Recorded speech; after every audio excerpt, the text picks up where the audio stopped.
Right now, you have a choice to make. You're either gonna keep on chasing your wife, bending over backwards, trying to convince her to stay, or you're gonna listen to this video and discover what actually gets her back. Because Cole's wife couldn't stand being in the same room as him, and she mentioned divorce 8 times. But after he applied the 5 underestimated principles, she chose him all over again. She got out of the shower that night, came over, kissed my son goodnight on his side of the bed, and then walked over and just climbed into bed with me, and was really just all over me, dude.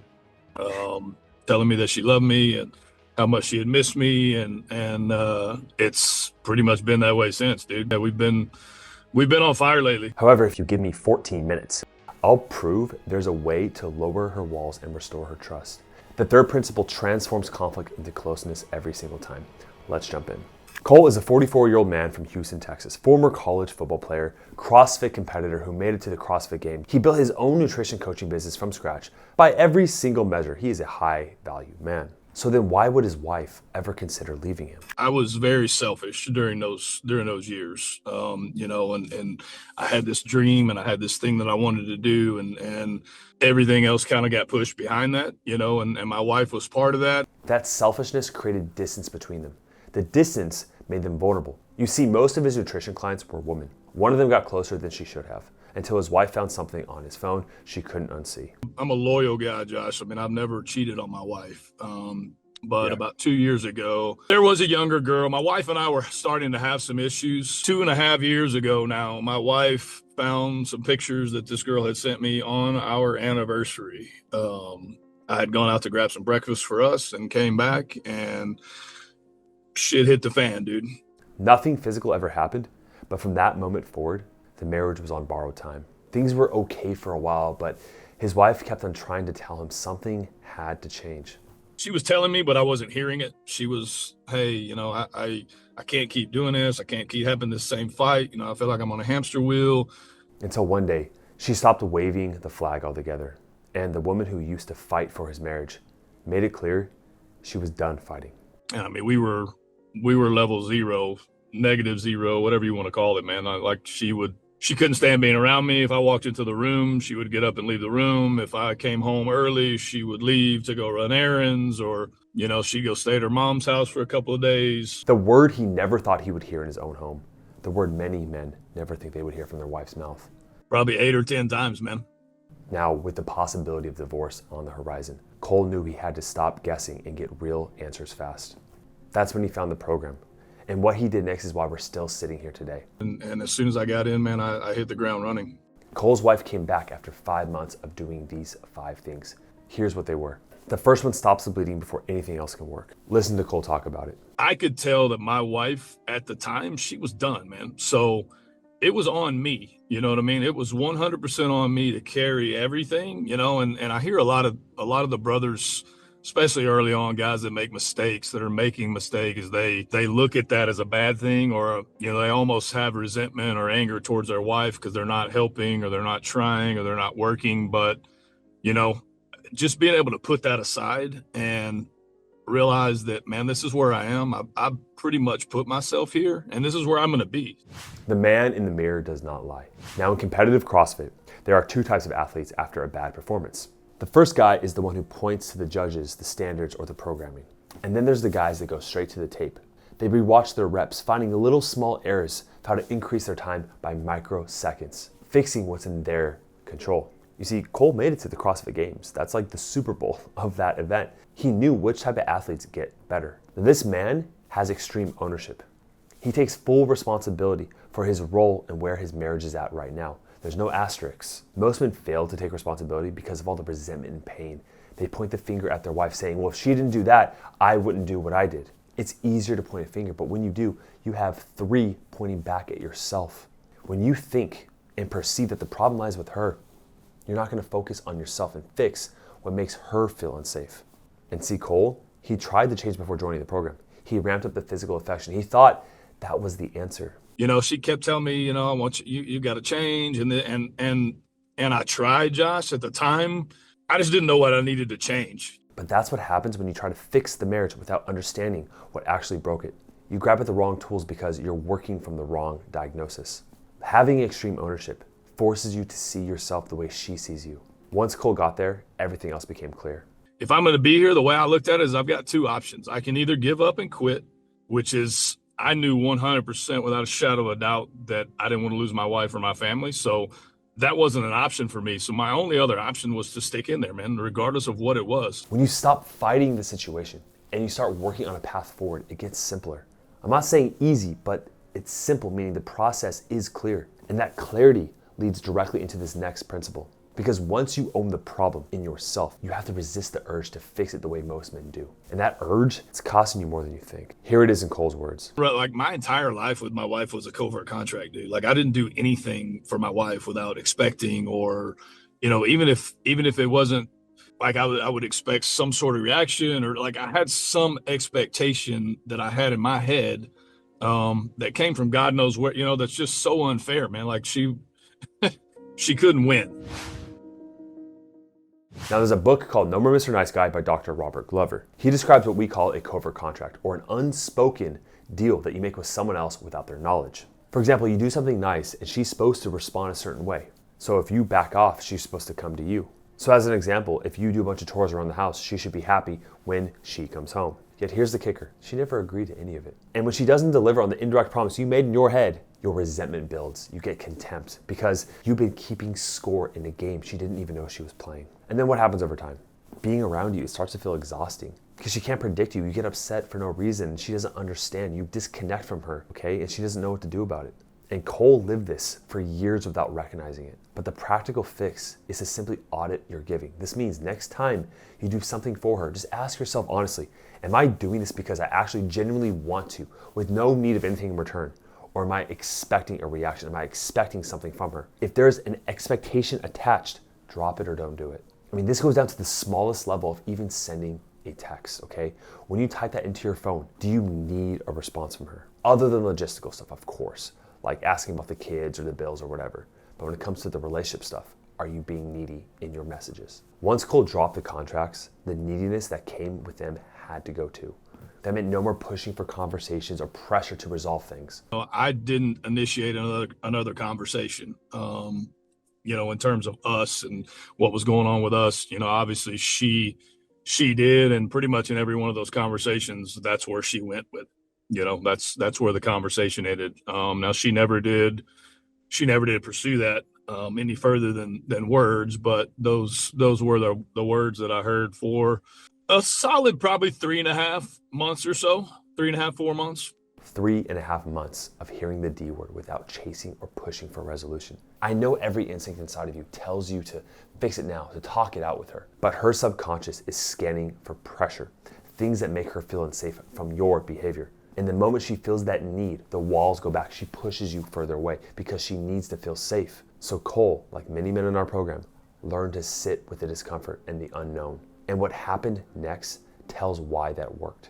And we were at a cheer competition. My daughter does competitive cheerleading. So we were at a cheer competition in downtown Houston. I got in a hotel that weekend just so we could kind of be close and it'd be stress-free and just try to have a good time, my wife invited me out to dinner with a couple of the girlfriends that night, and my son and I came in late because we had baseball. And I said, no, you guys go enjoy it.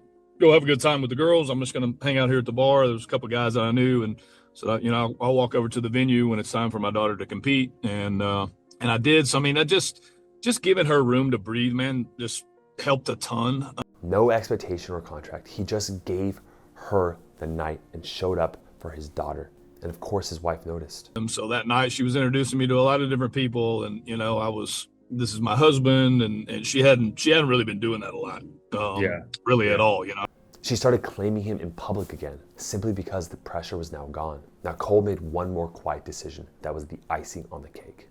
I just got a room with 2 queen beds. And initially I was kind of flirting with the idea of trying to kind of push the envelope but I got out of the shower. My daughter was already in one bed and my son was already in the other bed. And I was like, man, just things are going good. I'm just going to keep things moving the way they are, So wife got in the shower. She got out of the shower that night, came over, kissed my son good night on his side of the bed, and then walked over and just climbed in the bed with me, and was really just all over me, dude, telling me that she loved me and how much she had missed me, and it's pretty much been that way since, dude. She came back on her own terms. See, the ledger was closed, and she finally had the room to move forward with him. But once she starts coming back, the third principle is what keeps her there. And this is because you stop sabotaging things. I was very reactive, John. I've always been. Stacy was my coach, and Stacy would always tell me that, Cole, you got too much alpha, man.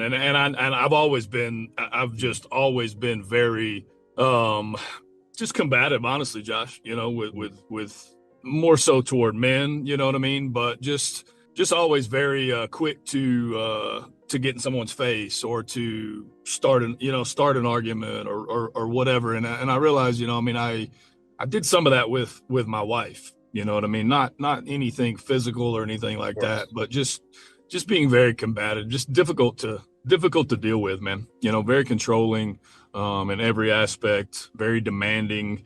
There's a difference between reading the room and controlling it. Now, the third principle is about learning to do the latter part. You see, a thermometer reads the room. Whatever the temperature is, that's what it shows. But what does a thermostat do? It sets the temperature. Most men in relationships, they're becoming thermometers, not thermostats. She gets cold, so they get cold. She escalates or raises her voice, so they yell louder. She shuts down, so the guys completely leave, or they threaten to leave the whole entire relationship or marriage. Being the thermostat means you hold your own temperature steady, even when hers spikes. You understand that as the man, you lead her out of her coldness or her overheat, right? You set the temperature that is cool, calm, and collected. And by your stability, she comes back to you. That is the masculine role. See, Cole was wired the opposite way. A strong father figure growing up. He valued toughness over openness. Strength that served him everywhere in life. Business, competing at the highest level, but in the home, it was quietly damaging everything. Feeling heard, not feeling understood. I used to always think that, growing up in Texas, my dad was a strong male figure. I never have really played into to gossip or getting involved in other people's business. And I looked at it as a form of respect, right? So, my wife, women are a little bit different. They like to, they go on a trip and they like to come home and talk about everything and what, this so-and-so did this or that. And I've always, I didn't realize that that's part of my wife's love language, man, is her, is me listening to that, you know what I mean? And just whether I care or what, she just wants she wants to be heard, you know what I mean? That's how she's connecting with me. And I never gave her that, dude, ever. I don't talk about people. I don't want to get involved in that. I don't, that's their life. If it doesn't affect me and my family, then I don't care. But I realize now that in me doing that, it was, I really shut my wife down to a point where she got to where she didn't want to share anything with me. And that just creates a huge disconnection. Now, here's what holding the frame or stepping into the thermostat actually looks like in practice. Let's say, for example, she comes home and she unloads on you. She had a horrible day and she's taking it out on you. Now, your instinct, of course, is to defend yourself or match her energy. Instead, what do? You stay quiet. You let her process, you let her vent, just hold that space for her. You respond from a grounded presence instead of being reactive. There's no argument or lecture, just steadiness. So her nervous system is looking for proof that you are that steady person. You have that internal strength that she's attracted to. You don't need to react. When Cole finally understood that process, that simple process that's hard to do for so many men, it changed everything with her. We've been on fire lately. So, not to say that things have been perfect. We've had some things where she's gotten triggered or she's had whatever, but I know how to deal with it now, man. So it's, I hold frame, I stay calm, I listen to her. And if it's a serious thing, it's normally like, whereas used to it would be 2 or 3 days. Now it's like, sometimes it's like 10 minutes, and she's back completely in her feminine. If you need help with these principles that Cole mastered that brought his wife back, right now what you can do, click the link down below, set up a free call with our marriage evaluators. On that call, we're gonna give you a tailored blueprint to your situation, okay? But only click that link and set up a call with our team if you're fully committed right now to do something different to save your marriage, if you're emotionally invested. Now, the fourth principle is one that most men skip entirely, and it's probably the most underestimated one on the list. And that's because the resentment you've been carrying is quietly leaking into everything, whether you realize it or not. Listen to Cole describe it. And the second biggest probably for me was the forgiveness portion of the program. And I know that's, I've done it a couple of times. The first time I did it, I didn't think about myself at all, which some brothers encouraged me to kind of go back and do that with myself in mind. later on. But the first time, I did it 100% with my wife in mind, and it just made me realize how many things I was holding on to that was so detrimental to our relationship, in terms of just resentment and things that I was holding on to. Now, there's this scene in a 1986 film, The Mission. It's really hard to forget. He struggles carrying armor as the men watch. Now, De Niro plays a mercenary consumed by guilt after killing his own brother. As penance, he ties a bundle of armor and weapons to his back. Now, he drags it up to a steep waterfall. Every step, that weight is pulling him backward, but he keeps on climbing anyway. When he finally reaches the top, a tribesman walks over and cuts the rope. The bundle falls and De Niro collapses, more from release than exhaustion. That bundle represents all the resentment that you're currently holding in the marriage with her. A lot of men in this situation have an anchor to the past, and they think that the past is going to repeat. So they become the person of the past to repeat the same thing. They have the same thoughts about their wife, the same perceptions, the same emotions, and so of course the same outcome is happening over and over. Now, forgiveness in this context with your wife is learning to cut that rope, to release yourself of the years of things that you've been holding on to. And the thing is, as soon as you do that, she's more likely to as well. She'll stop bringing up the past. There was a series of studies in Stanford. They found that people who practice forgiveness reported significantly lower anger, less stress, and better physical health than the people who didn't. The people who carried that resentment like they were just justified in their anger, like it was protecting them or something. Now here's the thing, the resentment you're carrying, it goes further than releasing any emotional weight. It shows up in how you speak, right? The tone of your voice, the eye contact you have, and everything you do, the thoughts you have. You're more likely to react under pressure. You're more likely to get angry and to self-sabotage when you hold that resentment. It is the corrosive acid in your marriage. To practically release it, it starts with a simple inventory. All you have to do is sit down and write out everything that you've been holding against yourself, everything you've been holding against maybe even your parents, people who have wronged you, every unmet expectation, every time you felt dismissed, every argument that never got resolved. You got to get it out of your head and on paper, okay? And all you do, again, it's simple but not easy, is you go through one by one and you make a decision to carry it or to cut it out. You have to stop letting the past dictate your future. Once you do that successfully, you can lean into this last principle. This is putting your eyes on the process, not the prize. One thing I did really well was I didn't screw up any, man. Yeah, I was very, very consistent. Now, I didn't do everything perfectly. There was so many times where we had talks or we had interactions where I was like, the next day I'd be like, damn, man, I wish I should have said this. This would have been perfect, but I realized through the process that the perfect words don't matter. You know what I mean?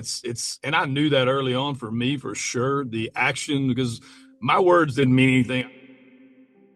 Now, in 1952, Florence Chadwick became the first woman to swim the English Channel in both directions. The crazy part is on the first attempt at the Catalina Channel, the same year she quit less than a mile from the shore. She only had a mile left, okay?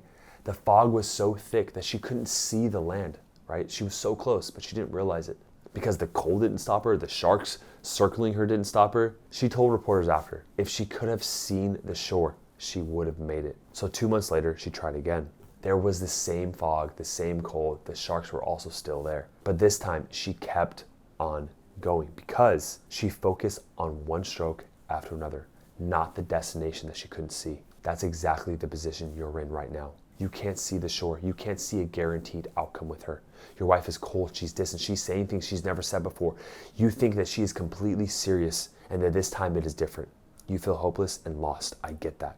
The fog of not knowing whether this is gonna work, it stops so many men because they're focusing on the outcome and not the process. When you put your energy and your focus on the process of you becoming a better man day by day, it has you bypass all the obstacles she's inevitably gonna give you. You stop checking for signs.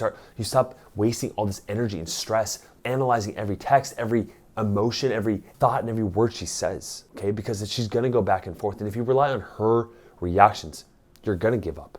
You checking her reactions is a covert contract in itself if you wanna go back to the other principle. So instead, set your energy on becoming a better man. This is what our program does. We set tangible goals within yourself that build you up to be the best possible man, okay? And from that place, she recognizes your change are consistent and they're gonna stay, and that's what brings her back. You see, Cole's words couldn't reach her anymore. He knew it early. I've always been a pretty good talker, Josh, when it comes to just getting what I want in general, in life or girls or whatever it is, and it had always worked with her until it didn't, and then when I realized it didn't, I was like, look, man, my words don't mean anything to my wife right now, like they literally just make it worse for me. So I learned that lesson really early on. So I just leaned into the actions, time, consistency, space. There you go.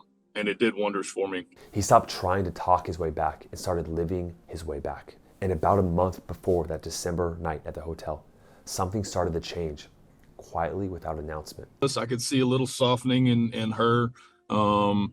I could see her allowing, more touch. I could just feel that things were a little bit different. So we had been doing pretty well for a couple of weeks leading up to that point. Things were getting, we had a couple of instances where I could, she was telling me some sorries, and she was coming to me more, and we were sharing some, more not intimate hugs, but much more just closeness in general.